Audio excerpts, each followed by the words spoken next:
Hello दोस्तों।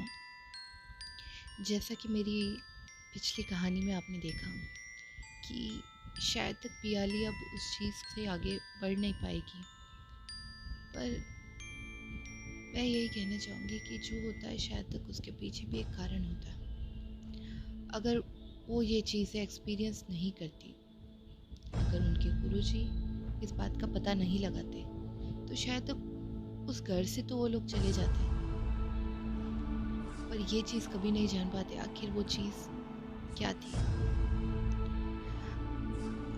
आज दोस्तों मैं एक और कहानी आपसे शेयर करना चाहती हूँ, जो कि मेरे ही फ्रेंड्स में किसी के साथ बीती है। ये चीज़ थोड़ी अजीब भी हो सकती है, बिकॉज हम सब जैसे जानते हैं कि कभी कभी कुछ चीज़ें ऐसी होती हैं जिन्हें बयां करना बहुत मुश्किल होता है, और कुछ चीज़ें ऐसी होती हैं जिन्हें समझना मुश्किल होता है। शायद ये दोनों चीज़ें कपिल समझ नहीं पाया था। Kapil was studying in 7th grade जब ये चीज़ उसके साथ हुई थी। उसका छोटा सा परिवार था, उसके मॉम डैड, उसकी एक छोटी बहन छवि।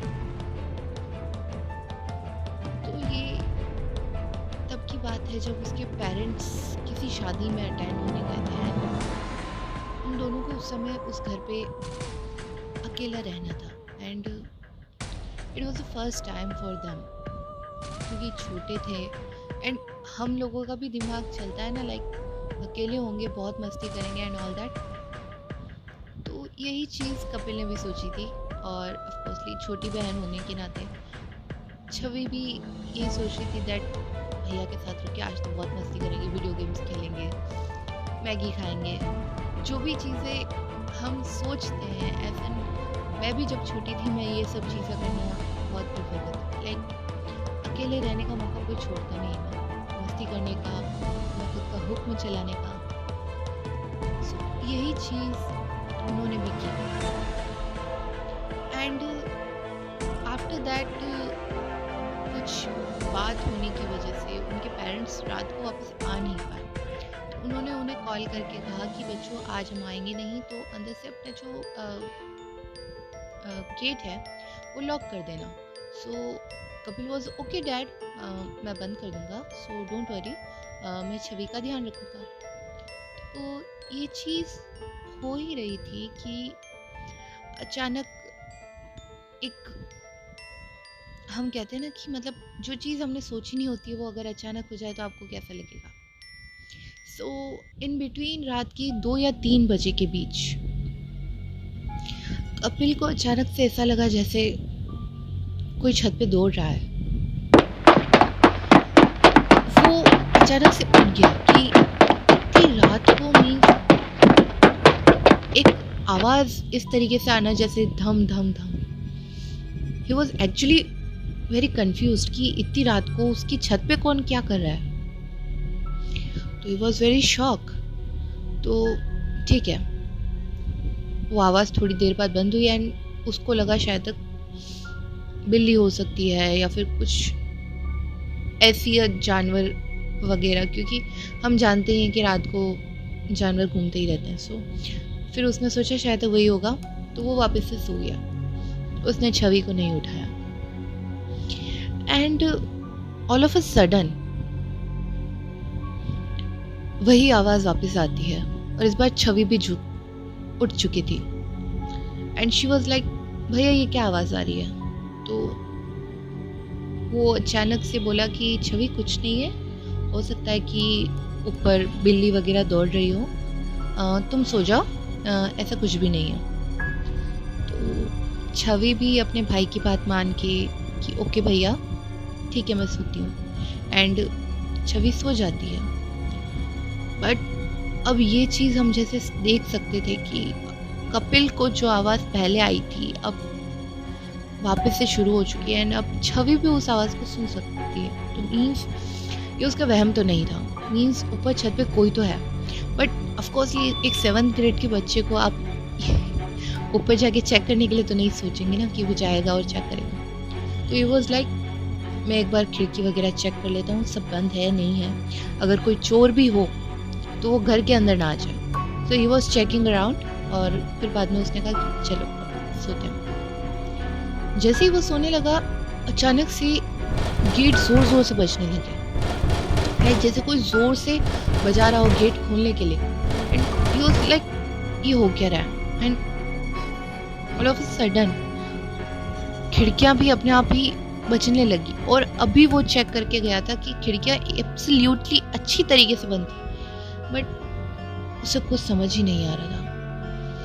And he was so afraid कि अब उसकी बहन भी जग चुकी थी, अब वो डर चुकी थी, वो रोने लगी थी। एंड ही वाज लाइक कि छवि चुप हो जाओ, कुछ नहीं होगा, भैया साथ में। बट हम जानते हैं ना कि एक 7वीं क्लास के बच्चे से हम ये एक्सपेक्ट नहीं कर सकते कि वो ना डरे। इट्स ऑब्वियस उस समय अगर मैं भी कपिल की जगह होती शायद तक डर जाती। तो ये सब हो ही रहा था एंड अब वो आवाज़ें बर्दाश्त करना बहुत मुश्किल था। कपिल ये समझ ही नहीं पा रहा था कि करे तो करे क्या, क्योंकि अब उसे ऐसा लग रहा था जैसे कि उनके कमरे में कोई दौड़ रहा हो। आप खुद ही सोचिए कि आप एक कमरे में हैं एंड आप बिस्तर पे बैठे अपने, एंड आपको ऐसा लग रहा है जैसे आपके रूम में कोई दौड़ रहा है बिना रुके। तो वो डर चुका था और छवि छोटी थी तो हम कह सकते कि उसे संभालना और उस सिचुएशन को संभालना शायद तक कपिल के लिए उस समय हम सोच सकते हैं कितना मुश्किल होगा। पर कपिल ने हार नहीं मानी और कपिल ने उठते ही अपनी बहन को अपने गोदी में लिया और उस घर से दौड़ के बाहर निकला। उसने ये नहीं देखा पीछे कौन आ रहा है कौन नहीं, उसने गेट खोला, वो बाहर गया और वो गली के एंड में जहाँ पे मेन रोड थी वहाँ पे जाके एक लाइट थी उसके नीचे जाके बैठ गया। अब ना उसके पास फ़ोन था ना कुछ, एंड ही वॉज लाइक कि अब मैं करूँ तो करूँ क्या। छवि बहुत डर चुकी थी तो उसने यही फैसला किया कि मैं आज रात यहीं रुकूंगा और इससे ज़्यादा मैं और कुछ कर भी नहीं सकता, क्योंकि अब वो घर जाने की हिम्मत नहीं थी उसकी। तो ये सब हो ही रहा था कि उन दोनों की आंख कब लगी उन दोनों को ही नहीं पता। अगली सुबह जब सुबह की 8 बज रही थी तब कपिल के पेरेंट्स आए थे और उन्होंने ये देख के शॉक थे कि उनके बच्चे फुटपाथ पे क्या कर रहे हैं, वो भी एक लाइट के नीचे। उनको भी ये चीज़ जाननी थी कि आखिर ऐसा क्या हुआ कि उन्हें घर से भागकर यहाँ आने की ज़रूरत पड़ी। कपिल ने वो सारी चीज़ें बताई जो उसने एक्सपीरियंस की थी रात को उस घर में। एंड अंकल वाज लाइक कि तुम बच्चे ये भूत की पिक्चरें देखते हो, तुम्हारे दिमाग में वही चीज़ें बार बार दोहराती रहती है, तो भूत ऐसा कुछ नहीं होता, चलो घर पे। पर वो दोनों भाई बहन नहीं मान रहे थे। तो अंकल ने उन दोनों को समझाने की बहुत कोशिश करी, पर आप सब समझ ही सकते हैं ना। तो भी ले गए तो अंकल जी को भी कुछ अजीब लग रहा था, क्योंकि उन्होंने जैसे ही गेट खोल के देखा, बस गेट लॉक करना बंद भूल गया था कपिल, तो अंदर की चीज़ें बिल्कुल बिखरी हुई थी, जैसे कि किसी ने बहुत ही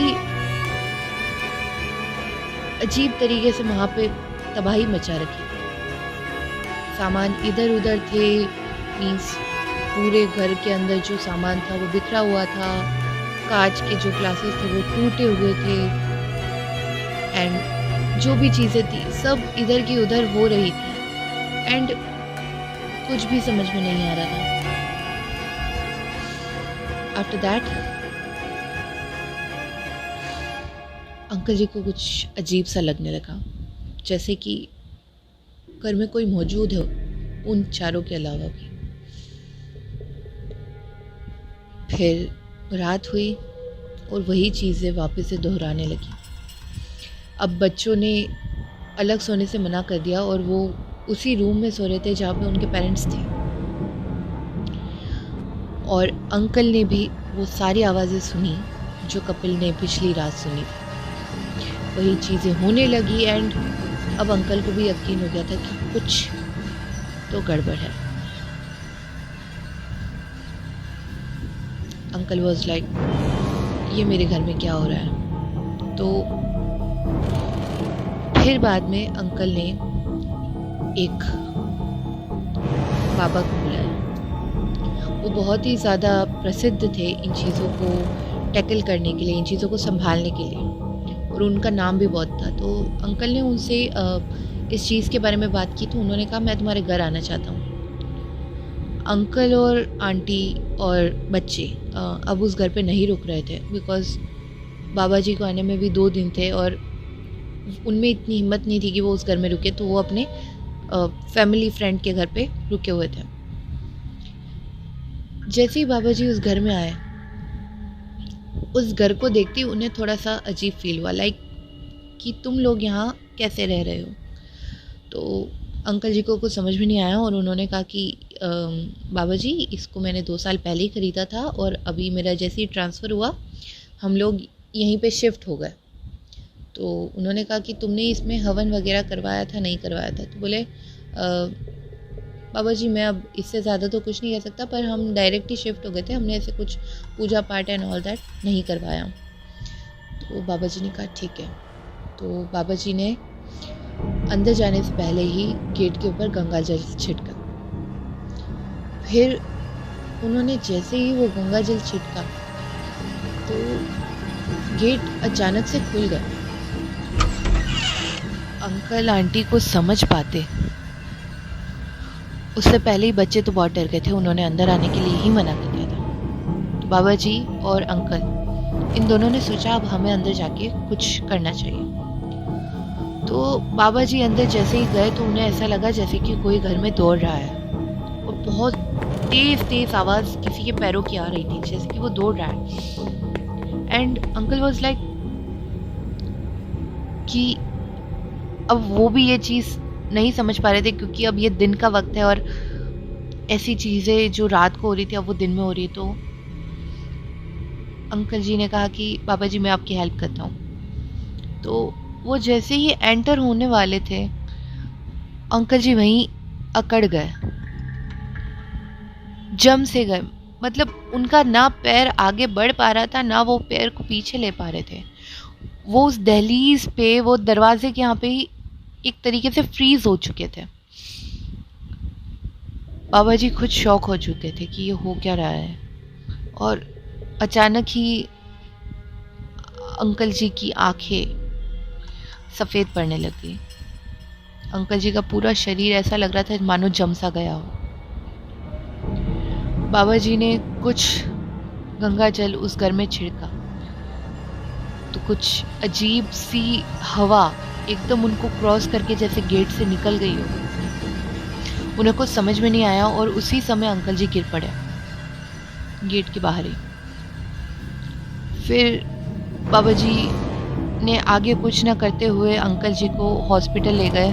आंटी भी थी, बच्चे भी थे, एंड उन्हें पता चला कि अंकल जी को हार्ट अटैक आया था एंड वो कोमा में चले गए। कुछ चीज़ बता पाते उससे पहले ही कि हुआ क्या क्या नहीं। Uncle ji is in coma now. बच्चे छोटे थे, आंटी भी कुछ समझ नहीं पा रही थी क्या करना है क्या नहीं, बट उस घर में जाने के लिए अब हिम्मत किसी में नहीं बची थी। फिर बाबा जी ने पता किया कि किसी ने उस घर के ऊपर काला जादू कर रखा था।